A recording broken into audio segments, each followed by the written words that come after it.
Parce qu'il y a beaucoup vous de voulez faire un débat sur la culture générale avec moi? Non, je ne parle pas de débat, je constate simplement. Si on fait un débat sur la culture générale, mais allons-y. Non, ne changez pas de débat. Écoutez très bien. Il vous demande simplement si vous assumez vos références. Vos références historiques et idéologiques. Depuis le début de l'émission. Mais c'est mon alignement d'ordre idéologique. Non, ça peut vous plaire ou ça peut ne pas vous plaire. Non, c'est pas ça. On n'est pas. Vous avez dit. Je ne suis pas obligé de vous suivre. Le plaisir. Hein, donc laissons les termes complets. Ce que je suis en train de vous dire, c'est ceci. Ne soyez pas nerveux. Ne soyez pas nerveux. J'aimerais comprendre simplement. Oui. Ne soyez pas nerveux.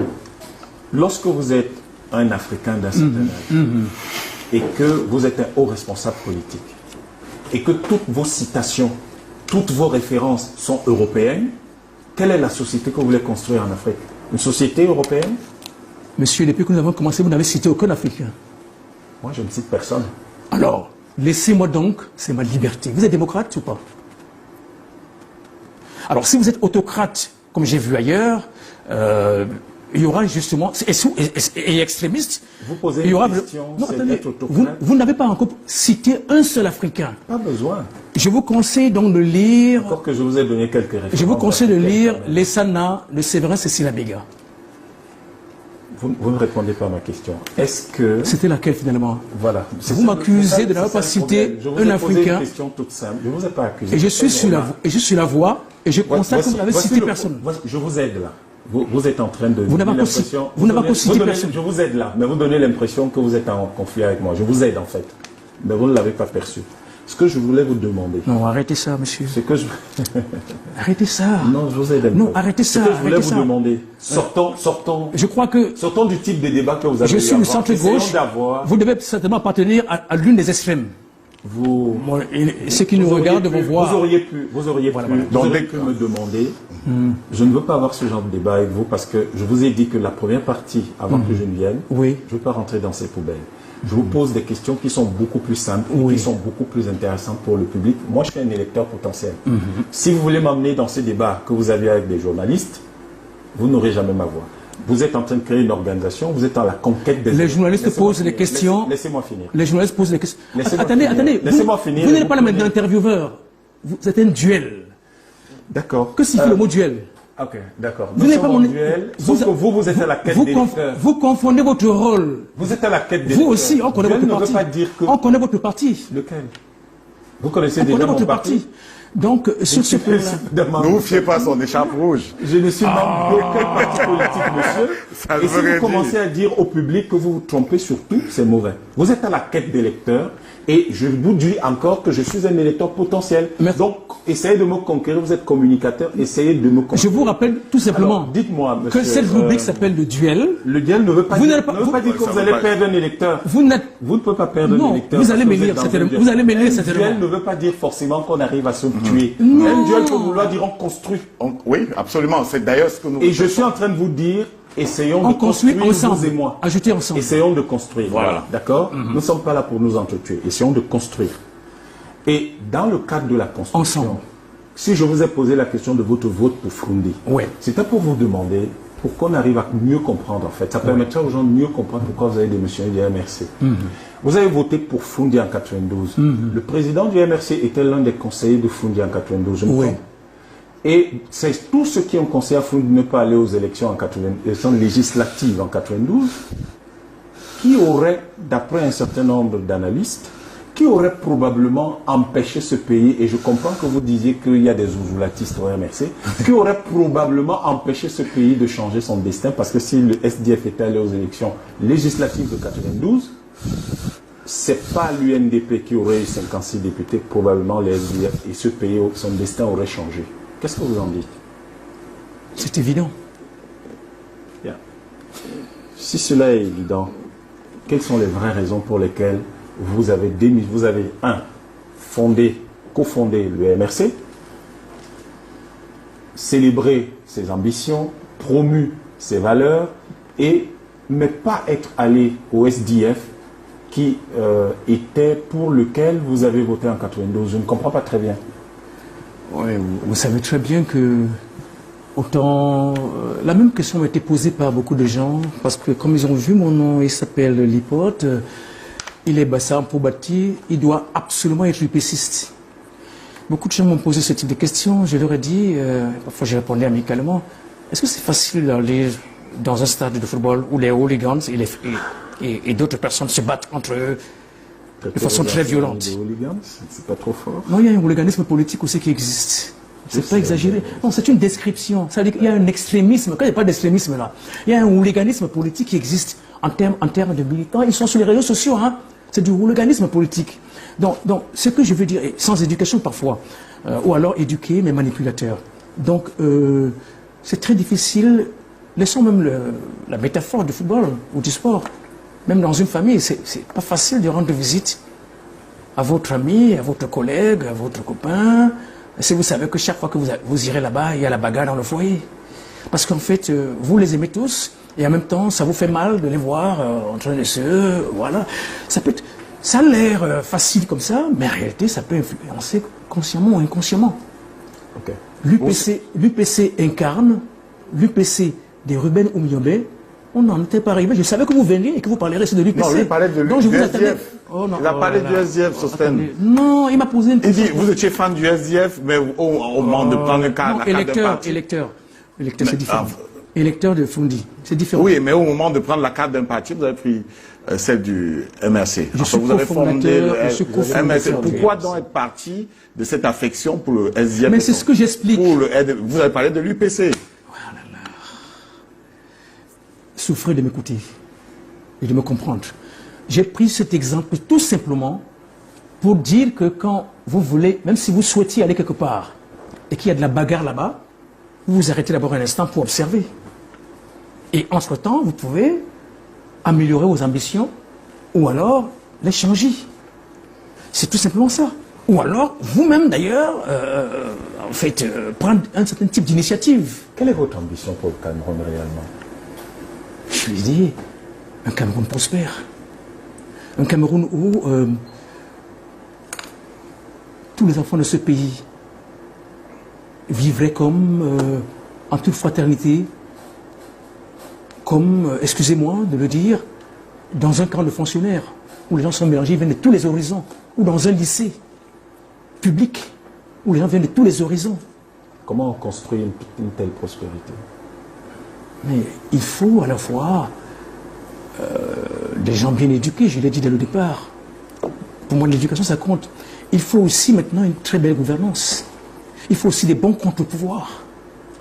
Au-delà des contre-pouvoirs, il faut que le peuple soit un peu plus travailleur. Voyez-vous, l'Allemagne a perdu du... Le Camerounais ne travaille pas assez, à votre avis? C'est vous qui le dites. Non, vous voyez, vous avez dit attendez, je continue. Attendez, je continue. Non. Attendez. Peut-être que mon champ lexical n'est pas le vôtre. Et c'est tout à fait normal. Parce que peut-être d'un point de vue idéologique, vous savez, les éléments de langage, c'est aussi en fonction du... En fait... Mais la langue française a des règles. Ça n'a rien à voir avec l'idéologie. Si vous dites un peu plus, ça veut dire pas assez. C'est du français. Non. Laissons. Non, sur ce plan-là. C'est basique. Non, vous n'êtes pas à côté. C'est pas la même chose. Donc, comment on construit ce Cameroun, cette prospérité camerounaise? La prospérité camerounaise. Comment on la construit? Comment on la construit?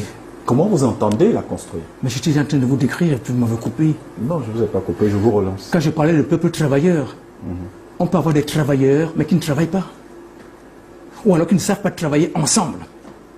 C'est pourquoi j'étais en train de prendre l'exemple d'un pays comme l'Allemagne qui a perdu 2 guerres mondiales à moins de 40 ans, mais qui chaque fois s'est relevé. Et qui est cité chaque fois un exemple par les pays voisins qui sont aussi des puissances mondiales.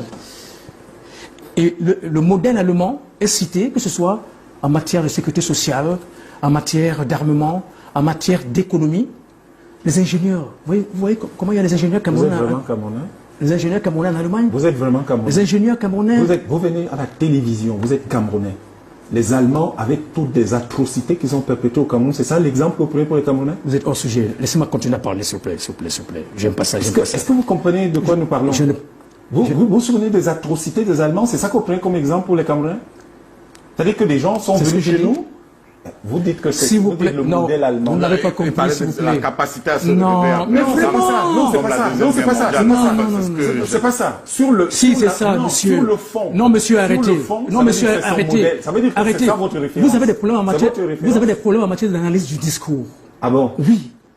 La raison du discours, même lorsqu'il c'est spontané, cela est vous avez le sentiment, que quand vous parlez aux Camerounais, vous devez leur dire, voilà le pays qui s'est relevé après chaque défaite, et donc ce pays-là qui se relève après chaque défaite, vous êtes en train de leur dire quoi? C'est ça le modèle. Or, vous oubliez la souffrance que ce pays a provoquée chez les Camerounais. Vous devez faire très attention.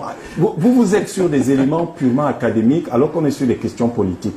La question politique, c'est, monsieur, quelle est l'histoire de ce pays? Archifaux. Et donc, quand on prend l'histoire de ce pays, ce n'est pas ce type de référence qu'on prend. Non, archifaux. Je vois que pendant qu'on y est, vous étiez en train de me dire vous êtes sans doute idéologiquement de l'Est. Laissez-moi finir. Vous étiez en train de me dire que vous voulez construire la prospérité du Cameroun. Vous êtes sans doute de l'Est. Et les éléments de prospérité que vous avancez. Tout le monde est extrémiste. Oui, pour lui. Les éléments de prospérité que vous m'avancez, je n'y entends rien d'économique. On a lu ses écrits, vous aussi. Comment vous allez construire la prospérité du Cameroun? Vous savez, le franc CFA. On connaît quand même la position du MRC dessus, hein, pour eux c'est bon. Vous aussi? Je suis amusé par votre transition. C'est-à-dire que vous apportez une conclusion. Pas un compte, hein. Je vous pose une question sur l'histoire, sur l'économie du Cameroun. Je vous laisse parler pendant 5 minutes et puis maintenant je prends la parole. Je vais chronométrer. Vous parlez plus longtemps que moi. Vous ne vous en rendez même pas compte. C'est une apparence, s'il vous plaît. Donc je parle plus vite que vous. J'ai un débit plus rapide que vous. Donc je mets plus le mot à la minute que vous. C'est différent. Voilà, c'est donc normal que je Non. Le temps de parole, c'est pas le nombre de mots émis, c'est le temps, c'est la durée. Monsieur, vous allez construire la prospérité du Cameroun avec quelle monnaie? Mais je réponds à la question, non? Les Camerounais ont besoin de souveraineté. En commençant par la souveraineté monétaire.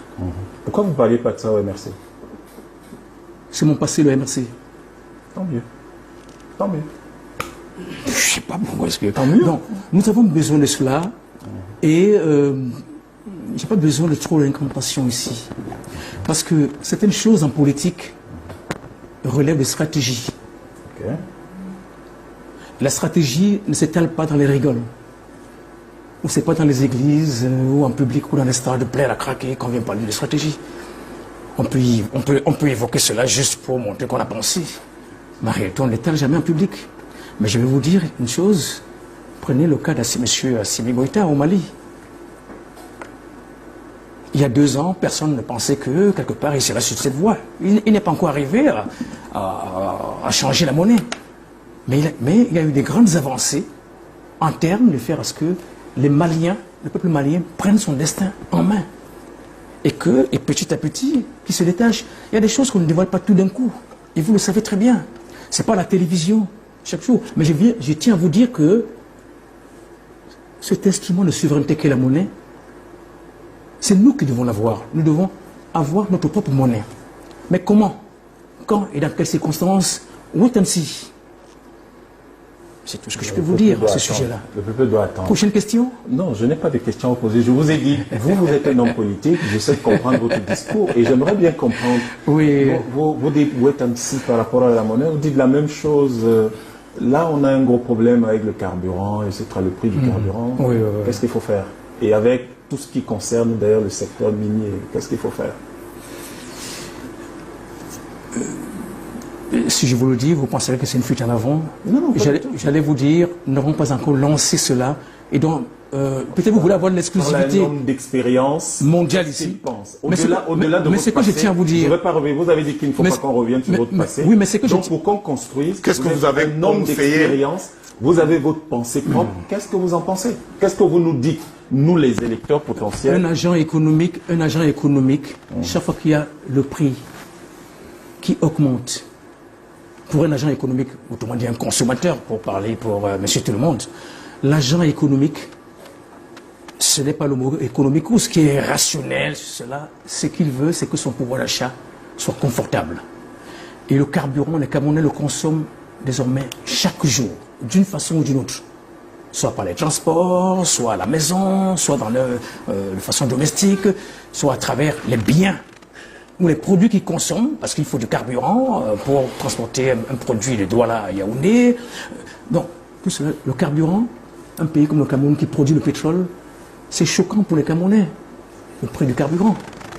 Effectivement. Qu'est-ce qu'on fait alors? Oui, mais il y a des politiques publiques en matière, justement, de contrôle des prix.